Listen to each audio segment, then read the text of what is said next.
Hello, जय Hind everyone. मैं विकास तंवर एक बार फिर से आप सभी का स्वागत करता हूं एग्जाम टॉक्स में। आई होप आपकी प्रिपरेशन काफी मस्त चल रही होगी। और जो भी स्टूडेंट एनडीए, सीडीएस, एफकेट या फिर सीएपीएफ के लिए प्रिपेयर कर रहा है वो कमेंट सेक्शन में जरूर बताए आपकी प्रिपरेशन कैसी चल रही है। और अगर आपको किसी भी चीज को लेके डाउट है तो डेफिनेटली आप मुझसे पूछ सकते हैं, चाहे इंस्टाग्राम पे पूछें, व्हाट्सएप या फिर टेलीग्राम पे। इनके जो लिंक हैं वो आपको वीडियो के डिस्क्रिप्शन में मिल जाएंगे और साथ में जो आपका चैनल है उसके डिस्क्रिप्शन में भी आपको ये लिंक मिल जाएंगे।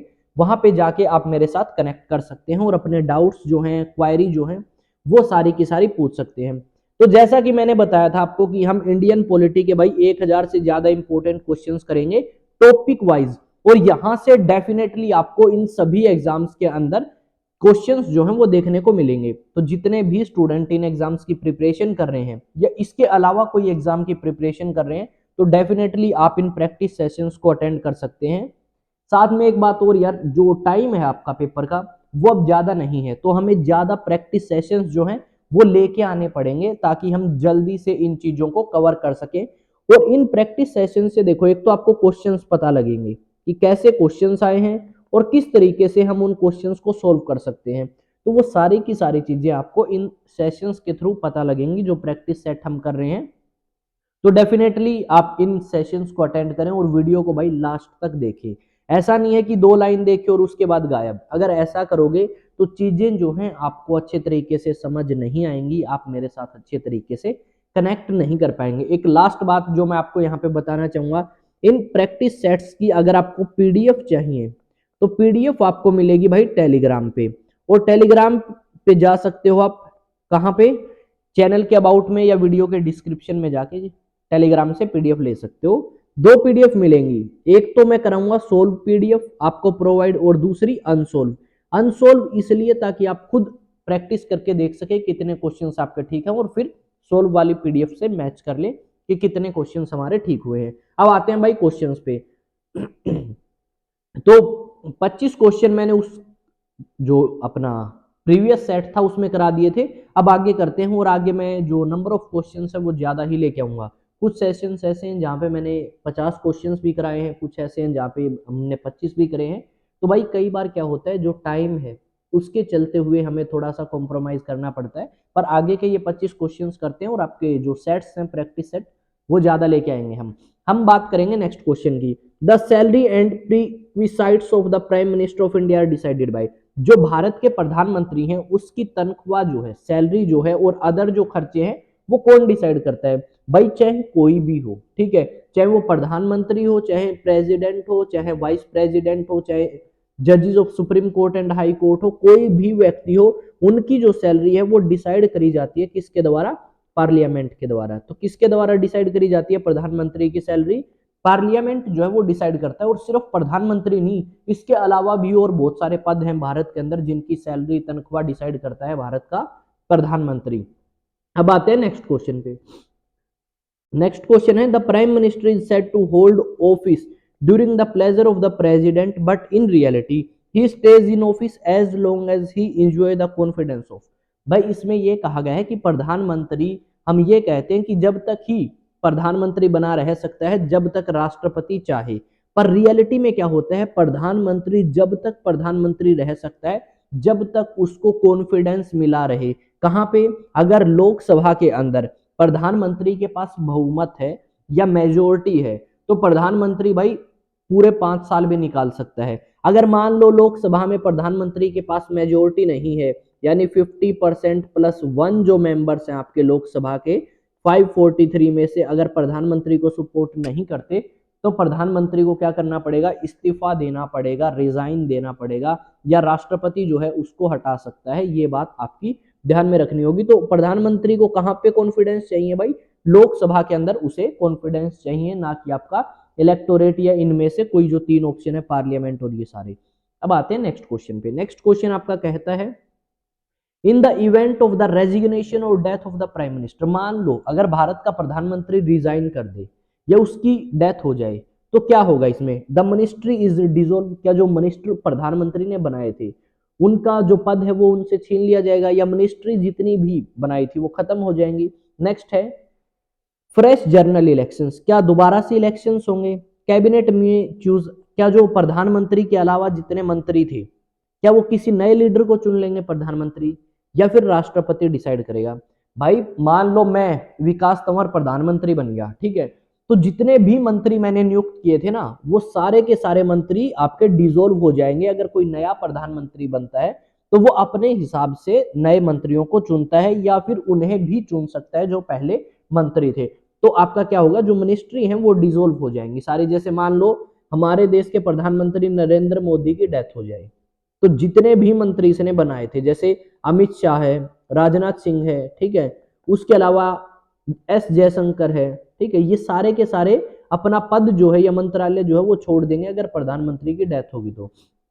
अब आते हैं नेक्स्ट क्वेश्चन पे। The prime minister is, prime minister क्या है? इलेक्टेड है लोकसभा से, या इलेक्टेड है पार्लियामेंट से, या राष्ट्रपति अपॉइंट करता है, या नॉमिनेट किया जाता है किसी भी मेजोरिटी पार्टी के द्वारा जो लोकसभा में मेजोरिटी में है। तो इनमें से जो सही जवाब है आपका, आप मुझे कमेंट सेक्शन में देने की कोशिश करें। तो भाई आपका क्या होता है, प्रधानमंत्री को अपॉइंट किया जाता है भारत के राष्ट्रपति के द्वारा, पर भारत का राष्ट्रपति उसे ही अपॉइंट करेगा जिस पार्टी के लीडर के पास बहुमत या मेजोरिटी होगी लोकसभा के अंदर। तो अपॉइंट किया जाता है ना कि नॉमिनेट। तो इस चीज को आप ध्यान में रखेंगे, अपॉइंटेड बाय द प्रेसिडेंट आएगा। बहुत सारे ऐसे विद्यार्थी हैं भाई जो ये करके आ सकते हैं, तो इस चीज को ध्यान रखेंगे कि अपॉइंटेड बाय प्रेसिडेंट जो है वो बिल्कुल सही जवाब होगा आपका यहाँ पे। अब आते हैं नेक्स्ट पे।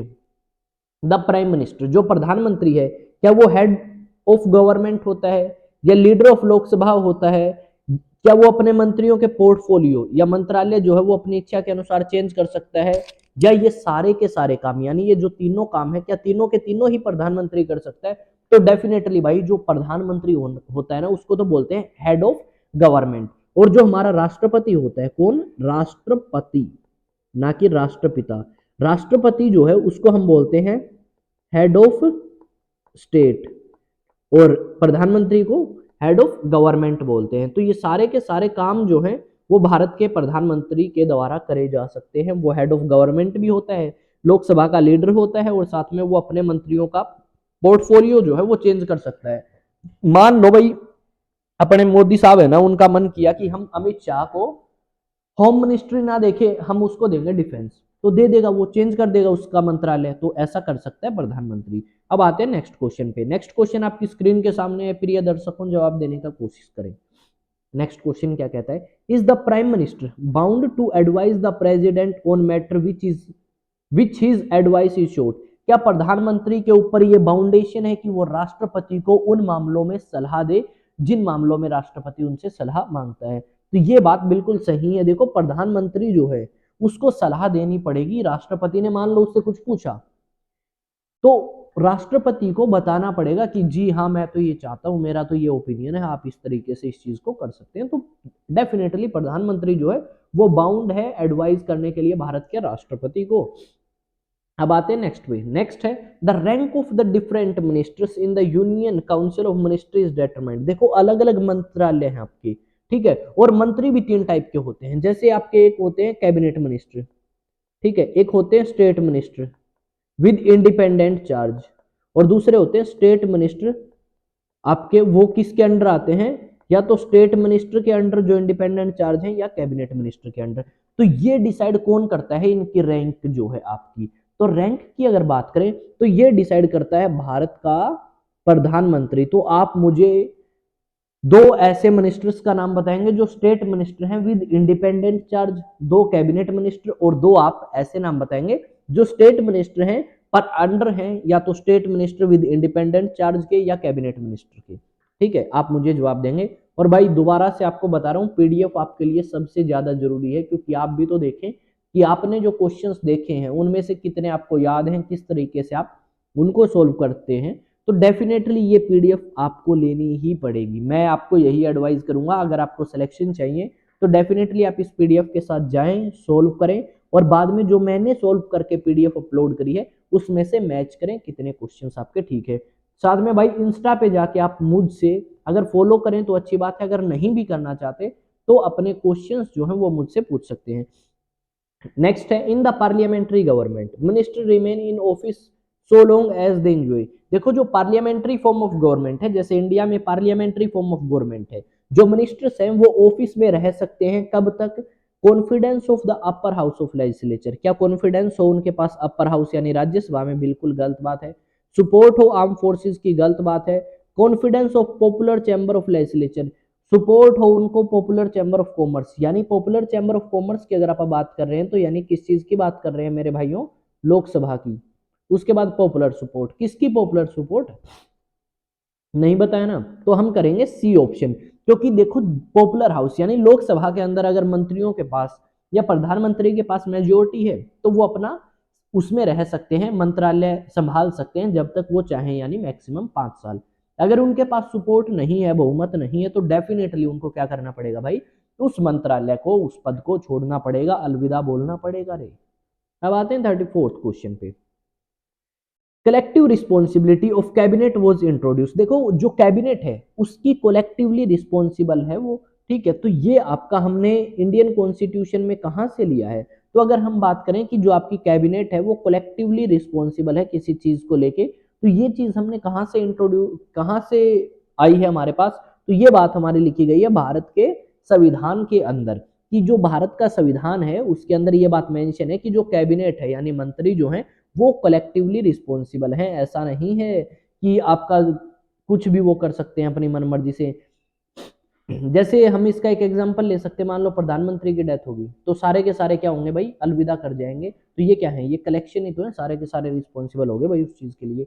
आगे 35th, if a minister of a state wants to resign to whom he should address the letter of resignation, मान लो एक मंत्री है मिनिस्टर ऑफ स्टेट, और क्या हो गया भाई, पेंसिल बंद होगी क्या, चलो कोई नहीं, एक मिनिस्टर ऑफ स्टेट है, ठीक है, वो रिजाइन देना चाहता है, तो वो आपका अपना रेजिग्नेशन लेटर किसको देगा इनमें से, तो भाई जो मिनिस्टर ऑफ स्टेट है, मतलब एक राज्य में मिनिस्टर, जैसे सेंटर में मिनिस्टर होते हैं ना, home minister, defence minister, finance minister, ये सारे ऐसे ही एक राज्य के अंदर भी होते हैं, पर राज्य में डिफेंस मिनिस्टर नहीं होता, ठीक है, राज्य में होम मिनिस्टर होगा, ठीक है, उसके अलावा आपका होम मिनिस्टर के अलावा एजुकेशन मिनिस्टर होगा, टूरिज्म मिनिस्टर होगा, तो अगर वो रिजाइन देना चाहें, ठीक है, वो अगर रिजाइन देना चाहें तो वो किसे रिजाइन देंगे, तो भाई बताओ मुझे कमेंट सेक्शन में, वो रिजाइन देंगे चीफ मिनिस्टर को, ठीक है। देखो मंत्री जो हैं वो रेजिग्नेशन देंगे अपना चीफ मिनिस्टर को जो स्टेट के हैं, ठीक है, और सेंटर वाले किसको देंगे, मिस्टर मोदी को।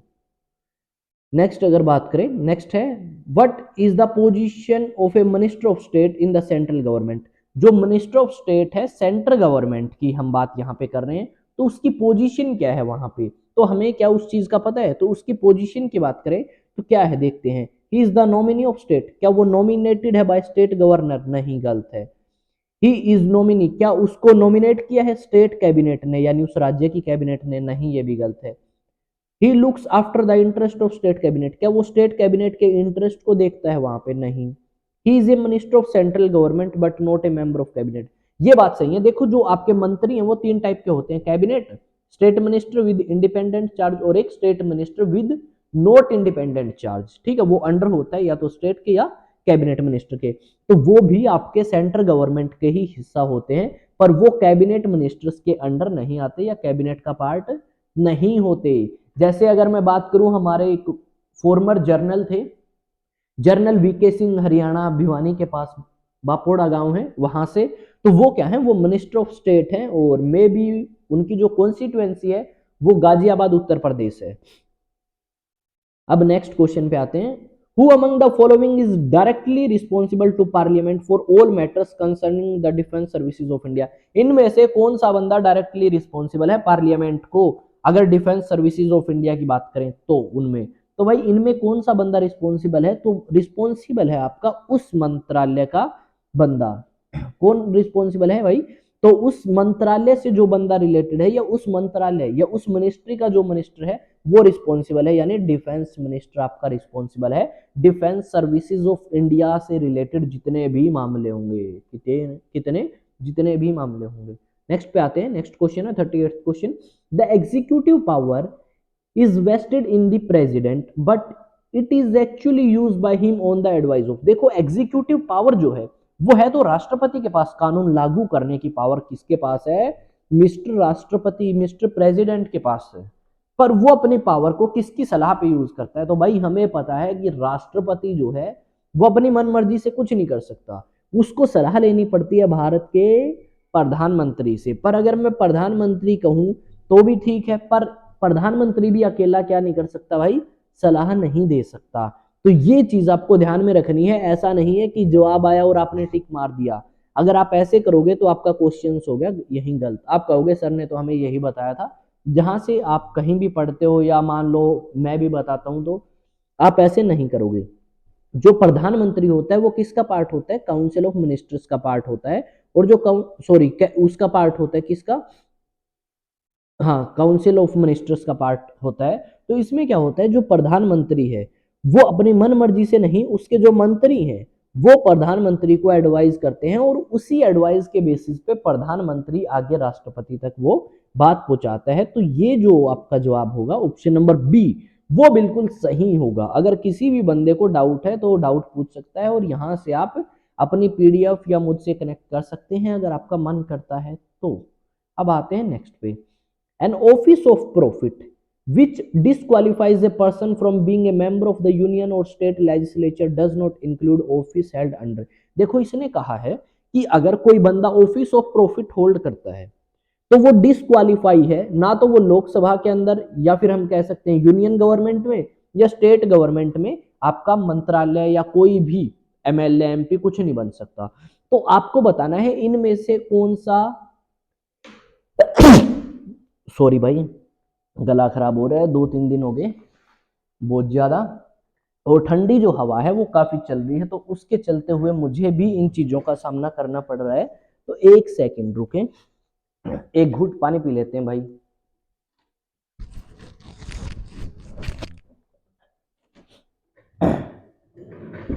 चलो अब आगे करते हैं भाई। तो हाँ, मैं क्या कह रहा था, ऑफिस ऑफ प्रॉफिट अगर कोई होल्ड करता है तो वो डिस्क्वालीफाई कर दिया जाता है आपका एज ए यूनियन, या फिर आपका वो नहीं बन सकता क्या, अरे यार पेंसिल बंद होगी क्या, हाँ, या फिर स्टेट के अंडर। तो इनमें से कौन सा ऑफिस ऑफ प्रॉफिट के अंडर नहीं आता? तो ऑफिस ऑफ प्रॉफिट के अंडर इनमें से कौन सा नहीं आता, यह आपको देना होगा जवाब। द गवर्नमेंट ऑफ इंडिया के अंडर आप कोई काम करते हैं, स्टेट गवर्नमेंट में काम करते हैं, तो वो आपका ऑफिस ऑफ प्रॉफिट के अंडर ही आता है। अगर मैं आपको कहूं कि लोकल अथॉरिटी, लोकल अथॉरिटी ये आपका क्या है, ऑफिस ऑफ प्रॉफिट के अंडर नहीं आता। क्या नहीं आता? ऑफिस ऑफ प्रॉफिट के अंडर। लोकल अथॉरिटी के अंडर आप कोई काम कर रहे हैं या ऑफिस ऑफ प्रॉफिट होल्ड करते हैं तो वो आपका ऑफिस ऑफ प्रॉफिट के अंडर नहीं आता। नेक्स्ट करते हैं 40th question. In practice the policy of the government is shaped by, जो आपकी पॉलिसी है गवर्नमेंट की वो बनाई जाती है किसके द्वारा? तो जो पॉलिसीज हैं गवर्नमेंट की वो किसके द्वारा बनाई जाती हैं? तो आपकी जो कैबिनेट है, ठीक है, इसी कैबिनेट का तो पार्ट होता है प्रधानमंत्री और सारे मंत्री, जो आपके होम मिनिस्टर हैं, फाइनेंस एंड डिफेंस है, एक्सटर्नल अफेयर है। तो अगर कोई भी गवर्नमेंट की पॉलिसी बनती है तो उसको शेप कौन देते हैं? ये कैबिनेट वाले जो बंदे हैं यही इसको शेप देते हैं। नेक्स्ट 41st क्वेश्चन जो है इसकी तरफ आते हैं। इन ए पार्लियामेंट्री डेमोक्रेसी, जो पार्लियामेंट्री डेमोक्रेसी है उनमें से आपको बताना है कौन सा सही है। द एग्जीक्यूटिव कंट्रोल्स, क्या एग्जीक्यूटिव कंट्रोल करती है लेजिस्लेचर को? नेक्स्ट अगर मैं बात करूं, नेक्स्ट है executive and legislature are strictly separate, क्या एग्जीक्यूटिव और लेजिस्लेचर दोनों के दोनों सेपरेट है? नेक्स्ट ऑप्शन है जुडिशरी कंट्रोल करती है लेजिस्लेचर और एग्जीक्यूटिव को, या फिर लेजिस्लेचर कंट्रोल करती है एग्जीक्यूटिव को। तो ये बात सही है। देखो एग्जीक्यूटिव तो कोई भी कानून लागू कर देगी, पर कौन सा करेगी? जो लेजिस्लेचर ने कानून को बनाया है। तो यानी बेसिकली बात क्या है, जो लेजिस्लेचर है वो कंट्रोल करती है एग्जीक्यूटिव को। मान लो आपका जो भारत का प्रधानमंत्री है या कोई मंत्री कोई कानून पास करता है तो ये लेजिस्लेचर वाले बंदे इसको पूछ सकते हैं आपने ये क्यों किया है, और कानून पास कब होगा? जब आपके ये बंदे इनको सपोर्ट करेंगे एग्जीक्यूटिव वालों को, तभी तो ये आपके एग्जीक्यूटिव वाले कानून पास कर सकते हैं। तो बस आपका ऑप्शन नंबर डी जो है वो बिल्कुल सही हो चुका है। यहाँ पे आप इस चीज को ध्यान रखेंगे। अब आते हैं 42nd क्वेश्चन के ऊपर आप सभी के साथ में।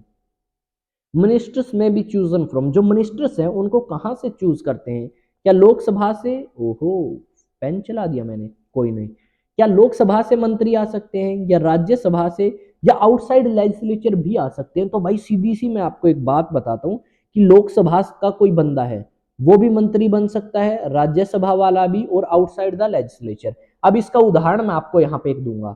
हमारे एक फॉर्मर फाइनेंस मिनिस्टर थे, उनका नाम था अरुण जेटली। अरुण जेटली जो हैं वो आपके क्या करते हैं भाई, वो इलेक्शन से लड़ते हैं लोकसभा से, पर वो हार गए। ठीक है, राज्यसभा में भी वो क्या होते हैं भाई, नहीं आए।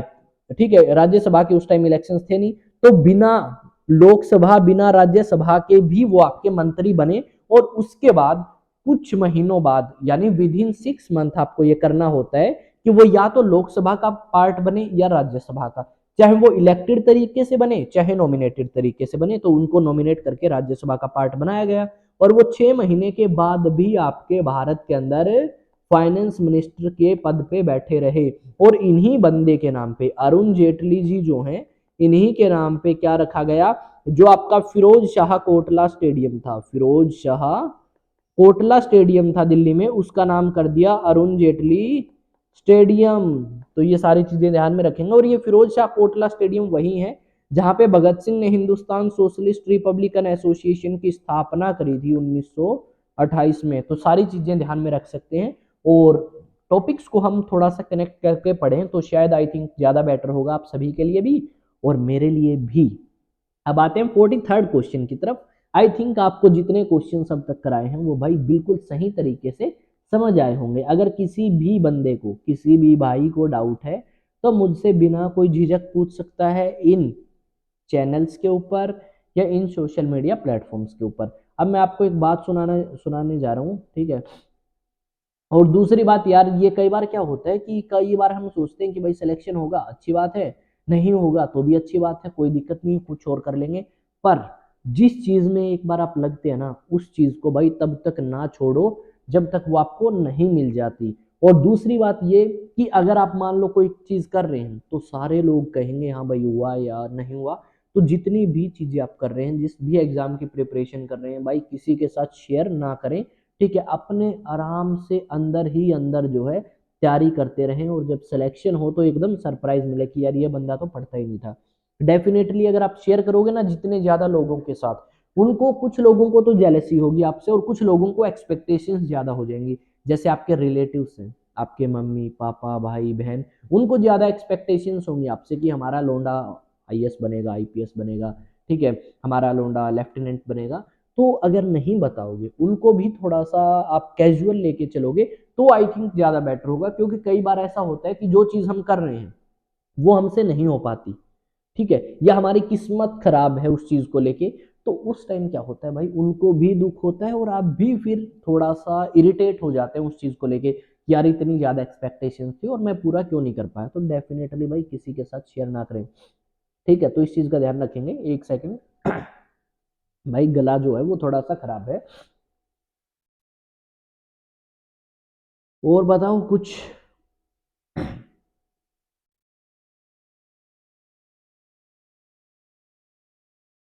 चलो, मेरे को यार कुछ था सुनाने के लिए, था मेरे पास, वो मुझे मिल नहीं रहा अभी। ठीक है, आज जो मेरे सामने वो रखा है, क्या बोलते हैं, ब्रह्मा कुमारी का एक कैलेंडर है, उसके अंदर आज का देखते हैं कि भाई आज का उन्होंने सुविचार क्या रखा है। तो सुविचार के साथ हमारा दिन स्टार्ट होगा। सत्य कर्म युद्ध क्षेत्र में जीतने का पहला साधन है। तो इस चीज को आप ध्यान में रखेंगे कि सत्य कर्म यानी सही कर्म अगर आप करोगे, या ऐसे कर्म जो आपको जरूरी है करने और सत्य भी हो, तो वो आपकी मदद करेंगे या वो आपके लिए एक साधन का काम करेंगे आपके युद्ध क्षेत्र में। संसाधन हम कह सकते हैं इस चीज को। ठीक है, अगर आपको युद्ध जीतना है या आपको कामयाबी हासिल करनी है तो सत्य के रास्ते पे ही चल के हम कामयाबी हासिल कर सकते हैं। ये ब्रह्मा कुमारी का जो कैलेंडर है उसके अंदर आपके शुभ विचार आज के दिए गए हैं, जो मैंने आपको पढ़ के सुना दिए। ठीक है, और डेफिनेटली अब मैं डेली आपको ये सुनाऊंगा, काफी अच्छी अच्छी बातें हैं इसके अंदर, कैलेंडर के अंदर। ठीक है, तो अब अपनी क्लास पे आते हैं वापस से। ठीक है, 2-4 मिनट हमने बात कर ली, आपको भी आई थिंक अच्छा लगा होगा। और जरूरी भी है यार, ऑफलाइन क्लास होती है ना, वहाँ पे तो हम अच्छे से बात कर सकते हैं, इंटरेक्ट कर सकते हैं। तो हमें यहाँ पे भी अच्छी इंटरेक्शन क्रिएट करनी होगी ताकि हम चीज़ों को अच्छे तरीके से समझ पाए, एक अच्छा रिलेशन जो है हमारे बीच में बन सके। एक अच्छी बॉन्डिंग अगर बनेगी तो चीज़ों में इंटरेस्ट आएगा और इजीली हम उन चीज़ों को पढ़ सकते हैं, ध्यान से सुनेंगे सारी चीज़ें। तो अब बढ़ते हैं नेक्स्ट क्वेश्चन की तरफ। नेक्स्ट क्वेश्चन अगर बात करें, acts of state done in the name of president of India required to be countersigned by way of authentication by, ठीक है, जो एक्ट स्टेट डन, जो भी काम आपके राष्ट्रपति के नाम पे किए जाते हैं वो किसकी ऑथेंटिकेशन के बेसिस पे किए जाते हैं, कौन उनको ऑथेंटिकेट करता है। तो अगर हम बात करें किस चीज की, तो जो आपका जितना भी काम है राष्ट्रपति के नाम पे किया जाता है, ठीक है, वो एक सेक्रेटरी होता है गवर्नमेंट का। कौन होता है? एक सेक्रेटरी होता है, वो सारे के सारे काम देखता है, ठीक है, सेक्रेटरी ऑफ स्टेट या secretary of government of India. Next question पे आते हैं। नेक्स्ट क्वेश्चन है आपका, देखो यहाँ पे 2-3 वर्ड जो है वो आई थिंक मिस हो गए, ठीक है। पीडीएफ को जब हम यहाँ पे लेके आते हैं ना तो उस टाइम थोड़ा बहुत चेंज आ जाता है, ठीक है। जिस एप्लीकेशन के थ्रू अभी मैं पढ़ा रहा हूँ उसकी मैं बात कर रहा हूँ, तो यहाँ पे हम लिख लेंगे क्या था यहाँ पे, आई थिंक, अरे यार पेंसिल बंद क्यों होगी, ठीक है चल गई भाई। यहाँ पे था the ministers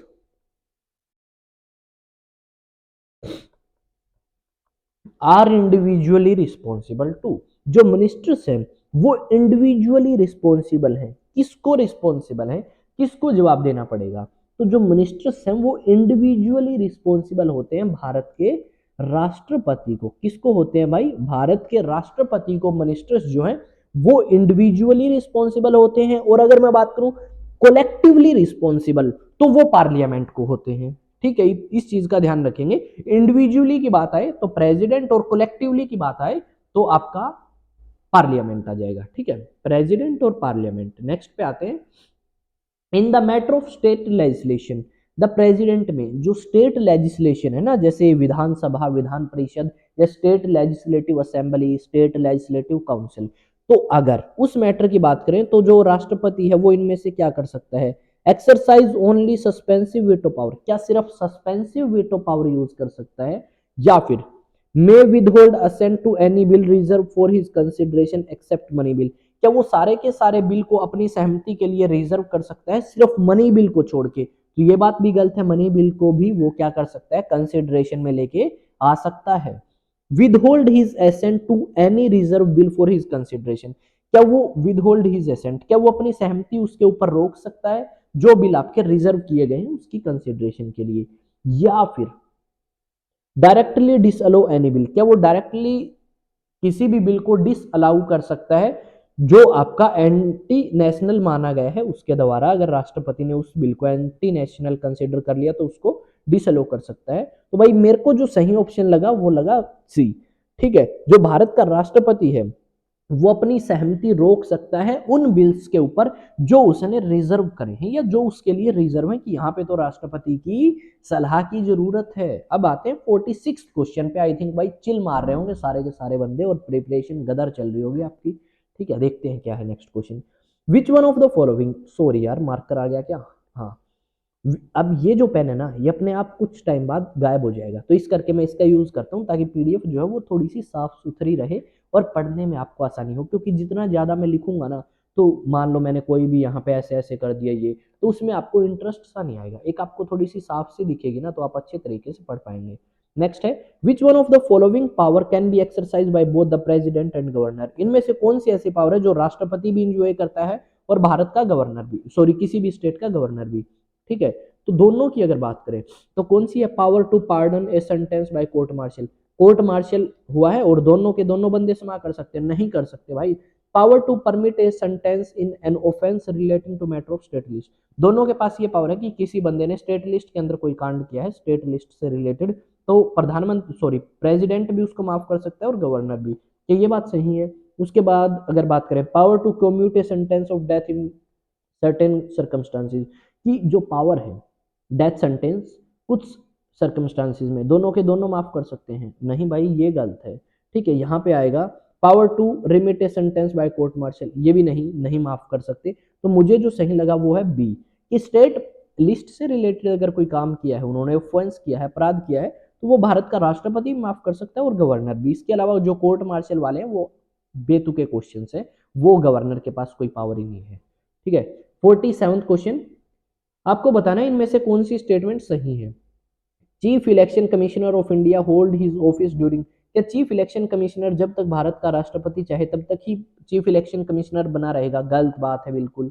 governor of a state hold his office during, क्या गवर्नर जब तक ऑफिस में रहेगा जब तक भारत का राष्ट्रपति चाहे? ये बात मुझे सही लगी, पर मैं और भी पढ़ूंगा आगे। Prime minister can only be remove, prime minister remove किया जा सकता है अगर रेजोल्यूशन पास हो दोनों हाउसेज में पार्लियामेंट के। गलत बात, प्राइम मिनिस्टर को सीधा हटा सकता है राष्ट्रपति, इतनी पावर है भाई अपने राष्ट्रपति के पास में। बेइज्जती कर रहे हैं ये तो राष्ट्रपति की। ठीक है, नेक्स्ट पे आते हैं। The speaker of Lok Sabha can be remove, क्या स्पीकर ऑफ लोकसभा को राष्ट्रपति हटा सकता है? नहीं भाई, इलेक्टेड बंदा है वो, उसको कैसे हटा देगा? स्पीकर बेचारा नाराज हो जाएगा, कह देगा मैं तो इलेक्शन में जीत के आया हूँ फिर भी आपने मुझे हटा दिया। ठीक, ऐसा नहीं होगा। ठीक है, तो यहाँ पे जो सही है वो है ऑप्शन नंबर बी, क्या है? The governor of a state वाला आपका बिल्कुल सही होगा। नेक्स्ट पे आते हैं 48 पे। Which of the following statement is correct, इनमें से कौन सी स्टेटमेंट करेक्ट है या सही है?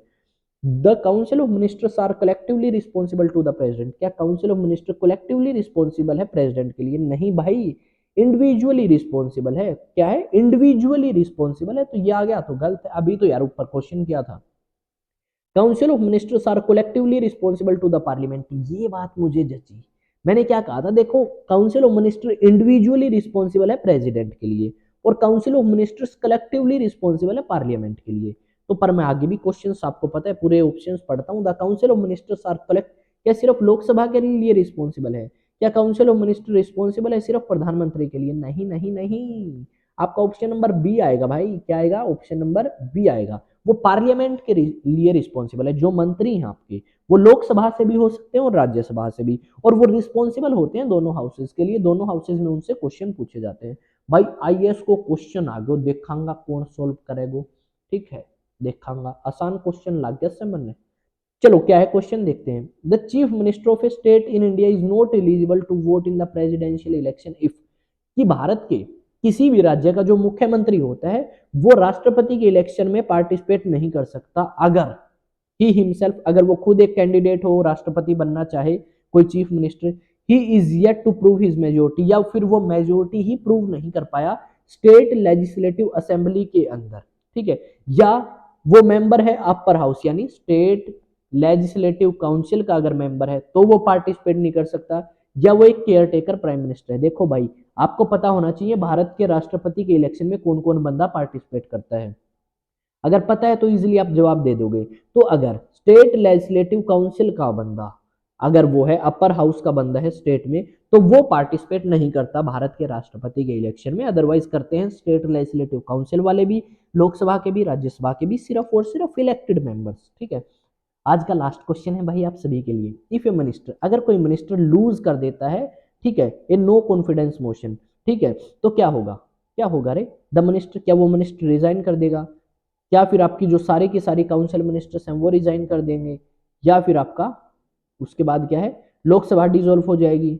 या फिर प्रधानमंत्री and that minister he resign करेंगे? इफ ए मिनिस्टर, अगर कोई मिनिस्टर लूज कर देता है नो कॉन्फिडेंस मोशन, तो क्या होगा भाई? तो आपका जो पूरी की पूरी काउंसिल्स है, काउंसिल ऑफ मिनिस्टर्स हैं, वो रिजाइन कर देंगे। ठीक है, प्रधानमंत्री की बात नहीं करी गई यहाँ पे, काउंसिल ऑफ मिनिस्टर्स जो हैं वो रिजाइन कर देंगे अगर उनके पास नो कॉन्फिडेंस मोशन, वो हार जाते हैं। तो यानी इसके अंदर कौन शामिल होगा? प्रधानमंत्री भी तो किसका पार्ट है भाई? प्रधानमंत्री भी तो इसी चीज का पार्ट है, काउंसिल ऑफ मिनिस्टर्स का। तो आई थिंक आपको क्वेश्चन जो है वो समझ आए होंगे। आगे क्वेश्चन है नहीं तो एक पेज मैंने शायद आपके लिए एक्स्ट्रा छोड़ दिया है, तो इस पेज के थ्रू आप अपने जो डाउट्स हैं वो नीचे लिख सकते हैं, और बाय पीडीएफ के थ्रू भी आप अपनी प्रिपरेशन काफी अच्छी कर सकते हैं। चीजें शायद आई थिंक काफी अच्छी चल रही होंगी, प्रिपरेशन काफी अच्छी चल रही होगी, और अगर कोई भी डाउट है तो भाई पूछ सकते हैं मुझसे बिना कोई बेझिझक। तो मिलते हैं नेक्स्ट वीडियो में। जय हिंद, जय भारत।